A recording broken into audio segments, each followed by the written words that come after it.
KVL, ठीक है। KVL क्या है? केवीएल का स्टेटमेंट सभी को पता है कि कहीं पर जो वोल्टेज सोर्स होता है या एक्टिव सोर्स होता है, एक्टिव सोर्स जितने भी वोल्टेज प्रोवाइड करता है उनका जो समेशन होता है, और पैसिव एलिमेंट्स यानी कि आर, एल और सी जितने भी वोल्टेज कंज्यूम करते हैं उनके समेशन के बराबर होता है। या आप कह सकते हैं V active is equal to V passive. तो इस सर्किट में आप देखिए एक ही वोल्टेज सोर्स है, यानी एक्टिव एलिमेंट आपका एक ही है जो सोर्स में दिख रहा है, और पैसिव एलिमेंट आपके दो दिख रहे हैं। ये आपका एक रजिस्टेंस ए जो 5 ओम का है, और दूसरा रजिस्टेंस जो है रजिस्टर आपका जो है R2 जो कि 10 ओम का है। तो इसमें हमको KVL को वेरीफाई करने के लिए क्या करना होगा कि पहले हमको सर्किट कंप्लीट करके 5 ओम के अक्रॉस जो है करंट निकालनी होगी। उसको फिर I को R से यानी कि 5 ओम से मल्टीप्लाई करेंगे तो 5 ओम के अक्रॉस वोल्टेज निकल आएगा। इसी तरीके से हमको 10 ओम के अक्रॉस वोल्टेज निकालना है, फिर दोनों वोल्टेजेज को जोड़ देना है, और इसका जो समेशन है वो जो आप सप्लाई वोल्टेज भी दे रहे हैं उसके बराबर आएगा।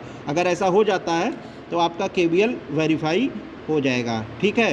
तो हम लोग अब KVL वेरीफाई करेंगे किट पे।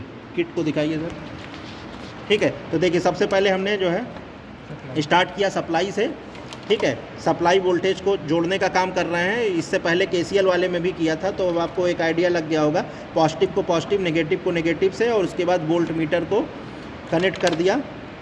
देखिए वोल्ट मीटर को नेगेटिव से और पॉजिटिव से कनेक्ट कर दिया, ठीक है। तो ये आपका हो गया। उसके बाद आपको जो है सर्किट में चूँकि 5 और 10 ओम ए और बी दोनों को जो है लेना है, तो देखिए दोनों को हम कनेक्ट करने का काम कर रहे हैं, ठीक है। तो ये देखिए हमने जो है 5 ओम को कनेक्ट किया ए से, और एक सेकंड सर्किट लगाइए।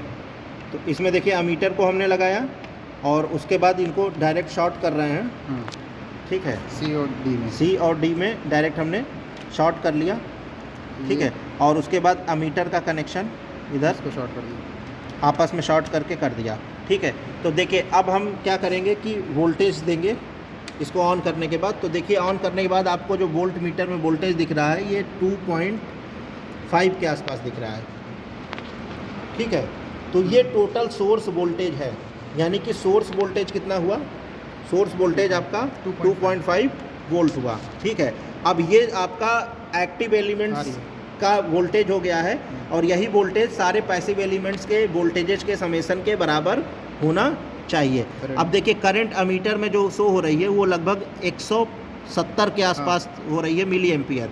तो इस सर्किट में जो करंट जा रही है वो 170 मिली एम्पियर जा रही है। तो आप ज़रा इधर